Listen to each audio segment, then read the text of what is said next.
ಆತ್ಮೀಯ H16 news ಅರ್ಥಾತ್ ಶ್ರೀ ಸೀತಾರಾಮ್ಗೆ ಸ್ವಾಗತ. ನಾನು ನಿಮ್ಮ ಎಂ.ಐ. ಅಥವಾ ಮಲ್ಲಪ್ಪ ಇರ್ತವರು. ನಮ್ಮ ಮಾಧ್ಯಮ ಎದ್ದ ತಕ್ಷಣ ಸಾಕು, ಯತ್ನಾಳರ ಹಾಗಾದರು, ಇನ್ನೊಬ್ಬರು ಹಿಂಗಂದರು, ಎಚ್ಚರಿಕೆಯವರ ಡಿ ಕೆ ಶಿ ಅವರು ವಿರೋಧ ಮಾಡಿದರು, ಸಿದ್ದರಾಮಯ್ಯ ಕುರ್ಚಿ ಹೋಯಿತು, ಹೋಗೋದ್ರ ಗ್ಯಾರಂಟಿ, ಡಿ ಕೆ ಶಿ ಬರೋದು ಗ್ಯಾರಂಟಿ, ಇವ ಸುದ್ದಿಗಳನ್ನು ಇವು ಸುದ್ದಿ ಚರ್ಚೆ ಮಾಡೋದು ಮುಂಜಾನೆ ಸಂಜೆ ತನಕ ಈ ಮಹನೀಯರಿಂದ ರಾಜ್ಯಕ್ಕೆ ಏನಾಗಿದನೋ ಬಿಟ್ಟಿದನೋ ಅದನ್ನು ನೀವು ನೋಡ್ತಾ ಇದ್ದೀವಿ, ನಾವು ಅನುಭವಿಸ್ತಾ ಇದ್ದೀವಿ.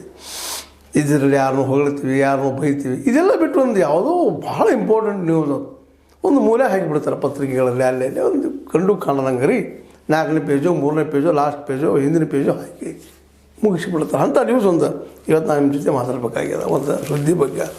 ಪರಿಸರಕ್ಕಾಗಿ ನಾವು ಅನ್ನುವಂಥ ಇದೇನು ರೀ ಹೊಸದು? ಪರಿಸರಕ್ಕೆ ನಾವು ನಮಗಾಗಿ ಪರಿಸರದ ನಾವು ತಿಳ್ಕೊಳ್ಳೋರು, ಹಾಳು ಮಾಡೋಕ್ಕೆ ಹುಟ್ಟಿದವರು, ನಾವು ರೆಸಾರ್ಟ್ಗಳನ್ನು ತಯಾರು ಮಾಡೋರು, ಕಾಡನ್ನು ಕಡಿಯೋರು, ಕಾಡ ಪ್ರಾಣಿಗಳನ್ನ ಓಡಿಸೋರು, ನಮಗಾಗಿ ಪರಿಸರದ ರೀ. ಅಲ್ಲಿ ಕಲ್ಲಿದ್ದನ್ನು ತೊಗೊಂಡು ಹೋಗೋರು, ಅಲ್ಲಿ ಕಲ್ಲುಗಳು ಇಬ್ಸ್ಕೊಳ್ಳೋರು, ನಾವು ಮಾರೋರು, ಗಂಟು ಮಾಡೋರು, ಕೋಟ್ಯಾಧೀಶರಾಗೋರು, ಅಬ್ಜಾಧೀಶರಾಗೋರು, ಪರ್ಸನಲೈಸ್ ಮೇಲೆ ವ್ಯವಹಾರ ಮಾಡೋರು ನಾವು ರೀ ಅನ್ನುವಂಥ ನೇಚರ್ ಇವತ್ತು ನಮ್ಮಲ್ಲಿ ಬೆಳೆದ್ಬಿಟ್ಟದ. ಹೀಗಾಗಿ ನೇಚರ್ ಇಲ್ದಂಗೆ ಆಗೋಗ್ಬಿಟ್ಟದ, ನಿಸರ್ಗ ಖಾಲಿ ಆಗಿರ್ತದೆ, ಹೊಳೆಗಳ ಗಲೀಜಾಗ್ತಾ ಇದ್ದಾವೆ, ವಿಷಯುಕ್ತ ಆಗ್ತಾಯಿದ್ದಾವೆ, ನೀರು ವಿಷಯುಕ್ತ ಆಗ್ತದೆ, ಕುಡಿಯೋ ನೀರು ಸಿಗ್ತಾ ಇಲ್ಲ. ಏನು ರೀ ನಾವು ಎಷ್ಟು ಅನುಭವಿಸ್ತಾ ಇದ್ದೀವಿ ಇವತ್ತು. ಅದ್ರ ಬಗ್ಗೆ ನಮಗೆ ಯಾರಿಗೂ ಕಾಳಜಿ ಇಲ್ಲ. ಯಾಕಂದರೆ ಪರಿಸರ ನಮಗಾಗಿ ಐತ್ರಿ, ನಮಗಾಗಿ ಅದು ಹುಟ್ಟೈತೆ ಅಂತ ತಿಳ್ಕೊಂಡ್ಬಿಟ್ಟಿವಿ ನಾವೆಲ್ಲ. ನಮ್ಮ ರಾಜಕಾರಣಿಗಳು, ನಮ್ಮ ಇವತ್ತಿನ ರಾಜಕಾರಣಿಗಳು ಹೋಟ್ಲಾಗ್ತಿರುವಂಥ ನಮ್ಮಂಥ ಮತದಾರರು ಯಾರನ್ನು ಟೀಕಾ ಮಾಡೋದು, ಯಾರನ್ನು ಬಿಡೋದು ಅಂತ ದುಡ್ಡಿಗಾಗಿಯೋ ಗ್ಯಾರಂಟಿಗಾಗಿಯೋ ನಾವು ಯಾರನ್ನೂ ಆರಿಸ್ಕೊಂಡು ಹೋಗುವಂಥದ್ದು. ಅವ್ರದಿಂಥವ್ರು ನಮಗೆ ಗ್ಯಾರಂಟಿ ಒಂದು ಸ್ವಲ್ಪ ಚೆಲ್ಲೆ ತಮ್ಮ ಗಂಟು ಮಾಡ್ಕೊಳ್ಳೋಂಥದ್ದು. ಸಾವಿರಾರು ಕೋಟಿ ರೂಪಾಯಿಗಳ ಆಸ್ತಿವಂತರಾಗ್ತಾ ಇದ್ದಾರೆ, ನೂರಾರು ಕೋಟಿ, ಶತಕೋಟ್ಯಾಧೀಶ್ವರರು, ಸಾವಿರ ಕೋಟ್ಯಾಧೀಶ್ವರರು, ಅದು ಪತ್ರಿಕೆಗಳು ಬರ್ತಾ ಇರ್ತಾವೆ, ನಾವು ನೋಡ್ತಾ ಇರ್ತೀವಿ. ಹೆಂಗಾದ್ರಿ ಹೆಂಗೇನಾಗ್ತಾರೆ? ಇದೇ ಪರಿಸರ ಹಾಳು ಮಾಡ್ಯಾನ, ನಿಸರ್ಗ ಹಾಳು ಮಾಡ್ಯಾನ, ಗಿಡ ಕೊಲ್ಲ, ಖನಿಜಗಳು ಹೋಗ್ರಿ, ಕಲಿದ್ರು ಹೋಗ್ರಿ, ಮತ್ತು ಕಲ್ಲ ಹೋಗ್ರಿ, ಬಣ್ಣದ ಕಲ್ಲುಗಳು ಹೋಗ್ರಿ, ಎಕ್ಸ್ಪೋರ್ಟ್ ಮಾಡಿರಿ, ಕಬ್ಬಿನ ಹೋಗ್ರಿ. ಇಂಥ ಜನರಿಂದಾಗಿ ಈ ನಿಸರ್ಗ ಉಳಿತದ, ಈ ನಾಡು ಉಳಿತದ ಅನ್ನೋದು ಭಾಳ ಭಾಳ ಭಾಳ ಖರೆ ಅಂತೀರ ನೀವು. Highly impossible. ಉಳಿದಿಲ್ಲ ರೀ, ಮುಂದಿನ ಜನಕ್ಕಾಗಿ ಏನೂ ಉಳಿದಿಲ್ಲ ಅನ್ನೋದು ಇಷ್ಟ ಶತಶಬ್ದದ. ಅಂಥ ಪ್ರಸಂಗದಲ್ಲ ಪರಿಸರಕ್ಕಾಗಿ ನಾವು ಅನ್ನುವಂಥ ಒಂದು ಸಂಘಟನೆಯನ್ನು ಹುಟ್ಟಾಕ್ತಾ ಇದ್ದಾರೆ ಮಾಜಿ ಶಾಸಕರಂತ A.T. ರಾಮಸ್ವಾಮಿ. ಇವರು ರಾಜಕಾರಣಿಗಳನ್ನು ಇದ್ದಿದ್ರಲ್ಲಿ ಏನೋ ಒಂದಿಷ್ಟು ಟೀಕಿಸಿದ್ರೆ ಮಾಡಿದ್ರು, ಸ್ವಲ್ಪ ತಮ್ಮ ಬಗ್ಗೆ ತಾವು ವಿಮರ್ಶೆ ಮಾಡ್ಕೊಳ್ಳೋಂಥ ವ್ಯಕ್ತಿ. ಇವ್ರ ಬಗ್ಗೆ ಅನೇಕ ಒಳ್ಳೆಯ ಅಭಿಪ್ರಾಯ ಇದ್ದಾವೆ. ಮತ್ತು ರಾಜಕಾರಣದಲ್ಲಿ ಕೂಡ ಟೀಕೆ ಇದ್ದೇ ಇರ್ತದೆ. ಗಾಂಧೀಜಿಯವರು ಟೀಕೆ ಮಾಡೋರು ನಾವು, ಮತ್ತು ಪಾಪಿಯವ್ರನ್ನ ಬಿಡ್ತೀವ. ಅದಕ್ಕಾಗಿ ಇವತ್ತು ಆ ಒಂದು ಪರಿಸರಕ್ಕಾಗಿ ನಾವು ಅನ್ನುವಂಥ ಒಂದು ಸಂಘಟನೆ ಇದೆ. ಏಪ್ರಿಲ್ 12ಕ್ಕೆ ಶುರು ಮಾಡೋರಿದ್ದಾರೆ. ಅದರ ಅಧ್ಯಕ್ಷತೆಯನ್ನು A.T. ರಾಮಸ್ವಾಮಿ ಅವರು ವಹಿಸ್ತಾ ಇದ್ದಾರೆ. ಅವರ ಅಧ್ಯಕ್ಷತೆಯಲ್ಲಿ ಆಗುವಂಥದ್ದು ನಿಸರ್ಗ ಉಳಿಸ್ಬೇಕಪ್ಪ, ನಾಳೆ ನಮ್ಮ ಜನಕ್ಕಾಗಿ, ಸ್ವಚ್ಛ ನೀರಿಗಾಗಿ, ಸ್ವಚ್ಛ ಗಾಳಿಗಾಗಿ, ಸ್ವಚ್ಛ ವಾತಾವರಣಕ್ಕಾಗಿ, ನಾವು ಬದುಕೋದಕ್ಕಾಗಿ, ನಮ್ಮ ಭವಿಷ್ಯ ಉಳಿಯೋಕ್ಕಾಗಿ, ನಮ್ಮ ಆಮ್ಲಜನಕ ಅಥವಾ ಆಕ್ಸಿಜನ್ ನಮಗೆ ಬರುವಂಗೆ ಇವೆಲ್ಲ ಮಾಡೋದಕ್ಕೊಂದು ಹೋರಾಟ ಮಾಡೋಣಪ್ಪ ನಾವು ಅಂತೇಳಿ ಒಂದು ಹೋರಾಟಕ್ಕೆ ಶ್ರದ್ಧೆ ಆಗ್ತಾ ಇದ್ದಾರೆ. ಇದೊಂದು ದೊಡ್ಡ ಬೆಳವಣಿಗೆ, ಇದು ಇನ್ನೂ ದೊಡ್ಡದಾಗಬೇಕು. ಅದಕ್ಕಾಗಿ ನ್ಯೂಸ್ ಮಾಡ್ತಾಯಿದ್ದೀನಿ ನಾನು ನಿಮಗೆ. ಇಂಥ ಒಂದು ಸಂಘಟನೆ ಹುಟ್ಕೊಳ್ಳಿಕ್ಕೆ ಹತ್ತದ 12ಕ್ಕೆ ಇವ್ರ ಜೊತೆ ನೀವು ಕೈ ಜೋಡಿಸ್ರಿ. ಎಲ್ಲೆಲ್ಲಿದ್ದೀರಿ? ನಮ್ಮದೇ ಅಂತ ಒಂದು ಸಂಘಟನೆ ಮಾಡ್ಕೊಂಡಿರ್ತೀವಿ. ಇಲ್ಲೂ ಎಲ್ಲ ಕಡೆ ಇದ್ದಾರೆ ಅವರು. ಪ್ರತಿ ಊರಲ್ಲಿ, ಪ್ರತಿ ತಾಲೂಕು ಮಟ್ಟದಲ್ಲಿ ಒಂದು 10-20 ಜನ ಇರ್ತಾರೆ. ಉಳಿದವರೆಲ್ಲರೂ ರೊಕ್ಕ ಕೊಟ್ಟು ಫೋಟೋ ಹಾಕ್ತಾರೆ ಮಂದಿ ಇರ್ತಾರೆ. 10, 20, 100, 200, ಭಾಳ 1000 ಮಂದಿ ಇದ್ದಾರೆ, ಭಾಳ ಐತ್ರಿ. ಆದರೆ ಇವರಿಂದಲೇ ಇವತ್ತು ಏನಾದರೂ ಬದಲಾವಣೆ ಆದರೆ ಆಗ್ಬೋದು ಅನ್ನುವಂಥದ್ದು. ಅಂತಲ್ಲೇ ವಿಶೇಷವಾಗಿ ಆ ಸುದ್ದಿಗೋಷ್ಠಿ ಕರೆದು ಮನೆ ಮಾತಾಡಿದ್ದಾರೆ. ಬೇರೆ ಕೆಲಸಗಳಿಗಿಂತಲೂ ಪರಿಸರದ ಸಂರಕ್ಷಣೆ ಭಾಳ ಮಹತ್ವದ್ದು. ಅದಕ್ಕಾಗಿ ನನ್ನ ಭವಿಷ್ಯದ ಸಂಪೂರ್ಣ ಸಮಯವನ್ನು ಪರಿಸರ ಸಂರಕ್ಷಣೆಗಾಗಿ ಮೀಸಲಿಡಲು ತೀರ್ಮಾನಿಸಿದ್ದೇನೆ.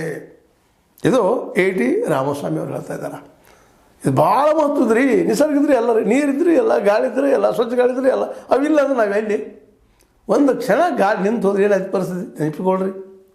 ಒಂದು ದಿನ ಆಹಾರ ಇಲ್ಲದ್ರೆ ಏನಾಯ್ತು ನೆನಪಿಸ್ಕೊಳ್ರಿ. ಒಂದು 2 ದಿನ ಸ್ವಚ್ಛ ನೀರು ಇಲ್ಲದೆ ಇದ್ರೆ ಏನಾಯ್ತು ನೆನಪಿಸ್ಕೊಳ್ರಿ. ಇವೆಲ್ಲ ವಿಷಯುಕ್ತಿ ಇವತ್ತು. ಅದರ ಪ್ಲಾಸ್ಟಿಕ್ ಬಂದ ಮೇಲಂದು ಏನು ಹೇಳುವಾಗಿಲ್ಲ. ಮತ್ತು ಅನಿವಾರ್ಯ ಆಗಿ ಹೋಗ್ಬಿಟ್ಟದೆ ಇವತ್ತು. ಎಷ್ಟು ಅನಿವಾರ್ಯ ಇದೆ ಅದನ್ನು ನಾವು ಬದುಕುವುದಿಲ್ಲಪ್ಪ ಅನ್ನುವಂಥ ಮಟ್ಟಿಗೆ. ಅದಕ್ಕಾಗಿ ಒಂದು ಈ ಸಂಘಟನೆ ನೋಡ್ಕೊಂಡಿದ್ದಾರೆ ಪರಿಸರ ಉಳಿಸುವ ಸಲುವಾಗಿ. ಅದರಲ್ಲೇ ಭಾಳ ಮಹತ್ವದ ಏನಪ್ಪ ಅಂದ್ರೆ ಇಲ್ಲೇ ನಾವು ತಿಳ್ಕೊಬೇಕಾಗಿದ್ದು ನಾಗೇಶ್ ಹೆಗಡೆ ಅಂತ ಪರಿಸರ ಪ್ರೇಮಿಗಳು, ಅದೇ ಕಾಲಕ್ಕೆ ಯಲ್ಲಪ್ಪ ರೆಡ್ಡಿ, ಇವರು ಸಾಕಷ್ಟು ಲೇಖನ ಬರೆದು ಮಾಡೋದು ನಾವು ನೋಡಿದ್ವಿ. ಇನ್ನೂ ಅನೇಕ ಜನ ಆಯ್ತಾರೆ ಅದರಲ್ಲಿ. ಇವರೆಲ್ಲರೂ ಕೊಡ್ತಾ ಇದ್ದಾರೆ. ಯಾವುದೇ ಹಳ್ಳಿ, ಯಾವುದೇ ಹೋಬಳಿ, ಯಾವುದೇ ತಾಲೂಕು, ಯಾವುದೇ ಜಿಲ್ಲೆ, ಎಲ್ಲೆಲ್ಲಿ ನಾವು ಪರಿಸರ ಪ್ರೇಮಿಗಳಿದ್ವಿ ಎಲ್ಲರೂ ಇವತ್ತು ಒಂದಾಗಿ ಪ್ರೇಮಿ ಅಲ್ಲ ಪರಿಸರ ಉಳಿಸ್ಕೊಳ್ಳೋದು ನಮ್ಮ ಇವತ್ತು ಅನಿವಾರ್ಯ ಇದು. ಇಲ್ಲಾಂದ್ರೆ ಮುಂದಿನ ಜನ್ರೇಷನ್ಗೆ, ಮುಂದಿನ ಜನಾಂಗಕ್ಕೆ ನಾವು ಏನೇನೋ ಬಿಟ್ಟು ಹೋಗೋದಿಲ್ಲ ರೀ. ಏನೋ ಒಂದು ಬಂಗಾರ ಆಸೆ ಜನ ಮಕ್ಕಳಿಗೆ ಬಂಗಾರದಿಂದ ಖರೀದಿ ತೆಗೆದ್ರು ಮಾಡಿದ್ರು ಹಂಚ್ಕೊಂಡ್ರು ಅಡ್ಡಿಲ್ಲ, ಅದನ್ನು ಪರಿಸರ ಎಲ್ಲ ಪರಿಣಾಮ ಮಾಡಲಿಲ್ಲ. ಬಟ್ ಕಬ್ಬಿನ ಅಜಿರ ಇದನ್ನು ಸಿಕ್ಕಾಪಟ್ಟೆ. ಆಮೇಲೆ ಕಲ್ಲುಗಳಿಗೆ ಬೆನ್ನು ಹಚ್ಚಿದ್ದಾರೆ ರೀ, ಹೆಚ್ಚು ಕಲ್ಲುಗಳಿಗೆ ಬೆನ್ನು ಹಚ್ಚಿದ್ದಾರೆ. ಅವ್ರು ಎಕ್ಸ್ಪೋರ್ಟ್ ಮಾಡಿದೆ. ಅವ್ರು ನೋಡಿ ಇಂಡಿಯಾದಲ್ಲಿ ಉಪಯೋಗ ಮಾಡ್ತಾ ಇದ್ದಾರಪ್ಪ, ನಮಗೆ ನಾವು ಉಪಯೋಗ ಮಾಡ್ತೀವಿ ಅಂತಿಲ್ಲ. ಅದು ಎಕ್ಸ್ಪೋರ್ಟ್ ಮಾಡೋದ್ರಿ, ಕಲ್ಲಿದ್ದಲ್ಲ ಎಕ್ಸ್ಪೋರ್ಟ್ ಮಾಡೋದ್ರಿ, ಕಬ್ಬಿನ ಎಕ್ಸ್ಪೋರ್ಟ್ ಮಾಡೋದ್ರಿ. ಮಾಡಲಿಲ್ಲ ಅಂತಲ್ಲ, ನಿಮ್ಮಲ್ಲಿ ಉದ್ಯಮ ಹುಟ್ಟಾಕಿಲ್ಲ. ಅದನ್ನು ಕಬ್ಬಿನ ಕಾರ್ಗಳು ತೆಗೀರಿ, ಮಾಡಿರಿ, ನಿಮ್ಮ ಮಕ್ಕಳಿಗೆ ಉದ್ಯೋಗ ಕೂಡ ಅದಿಲ್ಲ. ಯಾವ ದುಡ್ಡು ತರ್ತಾನಂತ ಯಾವುದೋ ದೇಶದಿಂದ ಅವ್ನು ದುಡ್ಡು ಹಾಕ್ತಾನೋ, ಇಲ್ಲವ್ರಿಗೆಲ್ಲ ತುಳುಗು ಸೇರ್ಕೊಂಡ್ಬಿಟ್ಟಿದ್ದಾರೆ. ಅದರಲ್ಲ ದುಡ್ಡು ಹಾಕಿ ದುಡ್ಡು ತೆಗೆದು ದಂಧೆ ಮಾಡ್ತಾ ಇದ್ದಾರೆ. ಅವ್ರದ್ದು ಪಾರ್ಟಿ ಫಂಡ್ ಕೊಡ್ತಾರೆ. ಪಾರ್ಟಿಗಳು ಇವ್ರ ಮನಸ್ಸೋ ಇಚ್ಛೆ ಅವ್ರು ಹೇಳಿದಾಗ ನಮ್ಮ ಕಾನೂನುಗಳೆಲ್ಲ ಹೀಗಾಗಿ ಇವತ್ತು ಕಾಳು ಎಲ್ಲ ಉಳಿತಾಯಿಲ್ಲ. ಮತ್ತು ಕಾಡಿನಲ್ಲಿ ನೀವು ನೋಡಲ್ಲ ಗುಡ್ಗಳು ಹೆಂಗೆ ತಂದಲ್ಲಿ ಆಗಿದೆ ಪಾಪ ಕೆಳಗೆ. ಬೇಸಿಗೆಯಾಗ ನೀರು ಇರೋದಿಲ್ಲ, ಒಣಗಿರ್ತಾವ. ಏಕಾಏಕಿ ಆ ಸಮಯದೆಲ್ಲ ಗಿಡ ಕಡೋದು ಮಾಡಿ ಎಲ್ಲ ಕುಲ ಮಾಡಿರ್ತಾರೆ ಕೆಲವೊಂದು ಏರಿಯಾಗಳೆಲ್ಲ. ಮಳೆ ಒಮ್ಮೆಗೆ ಬಂದ ತಕ್ಷಣ ಆ ನೀರು ಆ ಭೂಮಿಯಾಗ ಇಳಿದ ಅಲ್ಲಿ ಭೂಮಿ ಕುಸಿದು ಹೋಗ್ತಾ ಇದ್ದಾವೆ. ಇದರಲ್ಲಿ ದೊಡ್ಡ ಏನಪ್ಪ ರಾಕೆಟ್ ಸೈನ್ಸ್ ಬೇಕಾಗಿಲ್ಲ, ಸಲ ನೋಡಿ ಗೊತ್ತಾಗ್ತದೆ. ಈ ಹಿನ್ನೆಲೆಯಲ್ಲಿ ಇವತ್ತೆಲ್ಲ ಪರಿಸರ ಪ್ರೇಮಿಗಳು ಪರಿಸರ ಉಳಿಸ್ಕೋಬೇಕು. ಪರಿಸರ ರಕ್ಷಣೆ ಮಾಡೋದಲ್ಲ, ನಮ್ಮನ್ನು ನಾವು ರಕ್ಷಣೆ ಮಾಡ್ಕೊಳ್ಳೋದ್ರಿ. ಪರಿಸರ ರಕ್ಷಣೆ ಮಾಡಾಕತ್ತೀವಿ, ಇದು ದೊಡ್ಡ ಮಾತದು, ಅದು ಬೇಕಾಗಿಲ್ಲ. ನಮಗೆ ನಾವು ರಕ್ಷಣೆ ಮಾಡ್ಬೇಕಾದ್ರೆ ಪರಿಸರ ಉಳಿಸ್ಕೋಬೇಕು, ವಾತಾವರಣ ಉಳಿಸ್ಕೋಬೇಕು, ನಿಸರ್ಗ ಉಳಿಸ್ಕೋಬೇಕು, ನೀರು ಉಳಿಸ್ಕೋಬೇಕು. ಇವೆಲ್ಲ ಬೇಕಾ ನಮಗೆ. ಅದು ನಾವು ಅದು ಮಾಡ್ತಾನೆ ಇಲ್ಲ. ಅದಕ್ಕೆ ಉಳಿಸಾಕ ಒಂದು ಹೋರಾಟ ಇವತ್ತು. ಪರಿಸರಕ್ಕಾಗಿ ನಾವು ಪರಿಸರಕ್ಕಾಗಿ ಮಾಡುವಂಥದ್ದು, ನಮಗಾಗಿ ಪರಿಸರ ಅಲ್ಲ ಅನ್ನುವ ಒಂದು ಪ್ರಜ್ಞೆ ಇಟ್ಕೊಂಡು ಈ ನಮ್ಮ ಪರಿಸರದ ಬಗ್ಗೆ, ಪರಿಸರ ವಿಜ್ಞಾನದ ಬಗ್ಗೆ, ಇನ್ನೊಂದ್ರ ಬಗ್ಗೆ ಬರೀತಿರೋಂಥ ನಾಗೇಶ್ ಹೆಗಡೆಯವರಾಗಿರ್ಬೋದು, ಅವ್ರದಿಂದ ಒಂದು ಸಲಹೆಯನ್ನು ಕೊಡ್ತಾರೆ. ಏನಪ್ಪ ಅಂತಂದ್ರೆ ಅರಣ್ಯ ಇಲಾಖೆ, ಕೃಷಿ ಇಲಾಖೆ, ನೀರಾವರಿ ಇಲಾಖೆ, ಶಿಕ್ಷಣ ಇಲಾಖೆ, ವಾರ್ತಾ ಇಲಾಖೆ, ಯೋಜನೆ ಇಲಾಖೆ ಸೇರಿದಂತೆ 14 ಇಲಾಖೆಗಳು ಪರಿಸರಕ್ಕೆ ಪೂರಕವಾಗಿ ಕೆಲಸ ಮಾಡುವ ಅವಕಾಶ ಇದ್ದರೂ ಮಾಡುತ್ತಿಲ್ಲ. ಇಲಾಖೆಗಳಿದ್ದಾವೆ ನಮ್ಮಲ್ಲಿ, ಅಧಿಕಾರಿಗಳಿದ್ದಾರೆ, ಅದಕ್ಕೆ ಅಧಿಕಾರಿಗಳಿದ್ದಾರೆ, ಸಾಕಷ್ಟು ಪೇಮೆಂಟ್ ತೊಗೊಳ್ತಾರೆ, ತೊಗೊಂಡು ಮತ್ತೆ ಟೇಬಲ್ ಬೆಟ್ಟೆ ತೊಗೊಳ್ತಾರೆ, ಟೇಬಲ್ ಮೇಲೆ ನಿಂತು ಅದು ತೊಗೊಳ್ತಾರೆ. ಕೇಳಿದರೆ ಯಾವಾಗ ಲೋಕಾಯುಕ್ತ ಅಟ್ಯಾಕ್ ಮಾಡ್ತಾರೆ, ಲೋಕಾಯುಕ್ತಕ್ಕೂ ಅಟ್ಯಾಕ್ ಮಾಡಿ ಮುಂದೆ ಏನಾಗ್ತದೆ ಗೊತ್ತಿಲ್ಲ. ಲೋಕಾಯುಕ್ತ ಅವ್ರು ಶಿಕ್ಷಕರು ಹಕ್ಕಿಲ್ಲ. ಅದು ಕೋರ್ಟ್ಗೆ ಹೋಗಿದ್ದು, ಕೋರ್ಟ್ ಎಷ್ಟೋ ದಿನ ಜಗ್ತದೆ, ನಂತರ ಮರೆ ಹೋಗಿಬಿಡ್ತದೆ, ಸಾಕ್ಷಿ ಸಿಗೋದಿಲ್ಲ, ಸಾಕ್ಷಿ ಆಗಿ ಯಾರೂ ಅಲ್ಲಿ ಇರುವುದಿಲ್ಲ. ಮತ್ತು ಇವ್ರು ಬಚಾವ್, ಪರಿಸರ ಬಚಾವ್ ಆಗಲಿಲ್ಲ, ಇವ್ರು ಬಚಾವ್. ಇಷ್ಟೆಲ್ಲ 14 ಇಲಾಖೆ ಇದ್ದಾವೆ. ಅವು ಏನು ಮಾಡ್ತಾ ಇದ್ದಾವೆ ಅಂತೇಳಿ ಪಾಪ ಒಬ್ಬ ಸದ್ಗುಣಿ ಒಳ್ಳೆಯ ವ್ಯಕ್ತಿ ನಾಗೇಶ್ ಹೆಗಡೆಯವರು ಮೆತ್ತಗೆ ಹೇಳ್ತಾ ಇದ್ದಾರೆ. ನನಗೆ ಭಾಳ ಬೇಸರ ಆಯ್ತು. ಏನು ಬೇಸರ ಏನಂತಾರೆ ಅವ್ರಿಗೇನು ದಾರಿ ತೆಗೆದಿಲ್ಲ. ಈ ಜನ ಇವತ್ತು ನಾವು ಜನರು ಎಚ್ಚರ ಮಾಡಿಕೊಳ್ಬೇಕಾಯ್ತು, ಎಚ್ಚರಿಕೆ ಕೊಟ್ಟು ಇವ್ರನ್ನ ಈ ಅಧಿಕಾರಿಗಳನ್ನ ಸರಿಯಾಗಿ ಇಟ್ಕೊಳ್ಳುತ್ತೆ. ಇವ್ರು ಕಡಿಮೆ ಪೇಮೆಂಟ್ 50,000 ಲಕ್ಷ ಅಧಿಕಾರಿಗೆ ಎಷ್ಟು ಪೇಮೆಂಟ್ ಅದಾವೆ ಹೋಗಿ ನೋಡ್ರಿ. ಅವರು ಪೇಮೆಂಟು ತೊಗೊಳ್ತಾರೆ, ಕಾಡಿಗೆ ಅದಕ್ಕೂ ಪರ್ಮಿಷನ್ ಕೊಡ್ತಾರೆ, ಕಾಡು ದೇವಳೆ ಎಬ್ಬಿಸ್ತಾರೆ, ಕಾಡು ರಕ್ಷಣೆ ಆಗೋದಿಲ್ಲ. ಜನನ ನಾವು ಇವತ್ತು ಎದ್ದು ನಿಲ್ಬೇಕಾಗಿದೆ, ಇದನ್ನೆಲ್ಲ ನಾವು ಉಳಿಸ್ಕೋಬೇಕಾಗಿದೆ. ನಮ್ಮಲ್ಲಿ ಎಚ್ಚರ ಬರ್ಬೇಕಂತೇಳಿ ಒಂದು ಹೋರಾಟ ಸಂಘಟನೆ ಮಾಡಲಿಕ್ಕತ್ತದ. ಆ ದಿಶೆಯಲ್ಲೇ ನಮ್ಮ AT ರಾಮಸ್ವಾಮಿ ಅವರು ತೆಗೆದುಕೊಂಡಂಥ ನಿರ್ಧಾರ ಭಾಳ ಮಹತ್ವದ್ದು. ಉಳಿದ ಜೀವನ ಪರಿಸರ ಸಂರಕ್ಷಣೆಗೆ ಮುಡಿಪು ಅಂತ ರಾಮಸ್ವಾಮಿ ಹೇಳ್ತಾರೆ. ಸಂರಕ್ಷಣೆಗೆ ಅಲ್ಲ, ನಮ್ಮನ್ನು ನಾವು ರಕ್ಷಣೆಗಾಗಿ ನೀವು ಮುಡಿಬಿಟ್ಟುಕೊಳ್ಳೋದು.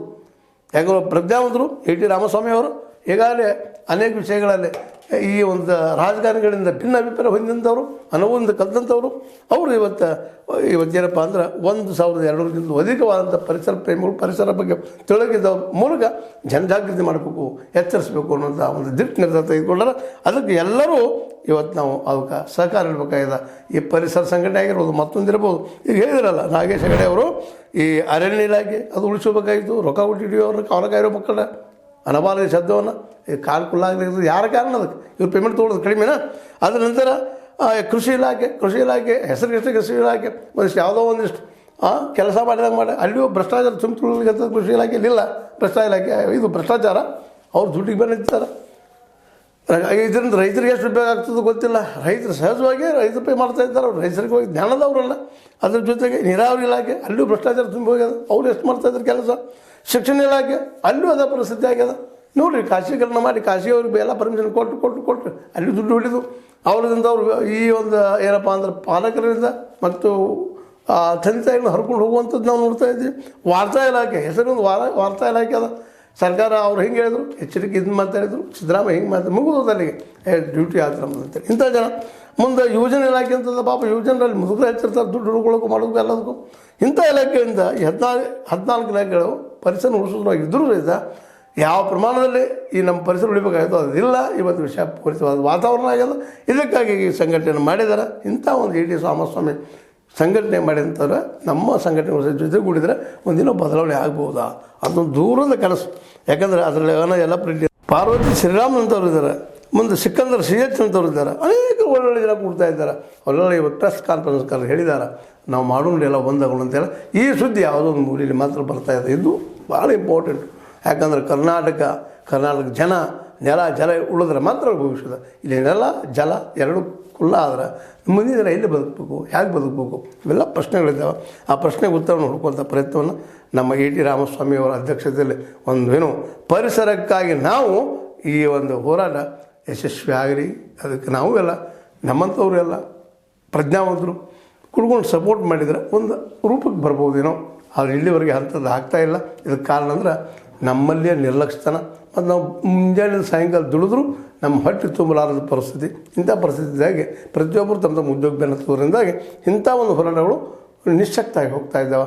ಅದರಲ್ಲಿ ಚುನಾವಣಾ ರಾಜಕೀಯ ನೆಲೆಗಟ್ಟಿನಲ್ಲಿ ಬಂದಂಥ ಹೋರಾಟಗಳು ಅವ್ರಿಗೆ ದಿನನಿತ್ಯ ಭತ್ಯೆ ಸಿಗ್ತಿರ್ತದೆ, ಊಟ ಸಿಗ್ತಿರ್ತದೆ, ಹನ್ನೆರಡು ಸಿಗ್ತಿರ್ತದೆ, ಚೇನಿ ಸಿಗ್ತದೆ, ಮ್ಯಾಲೆ ಹೋಗಿ ಕುಡಿಯಾಗ ಒಂದು ಬಟ್ಟೆ ಸಿಗ್ತದೆ.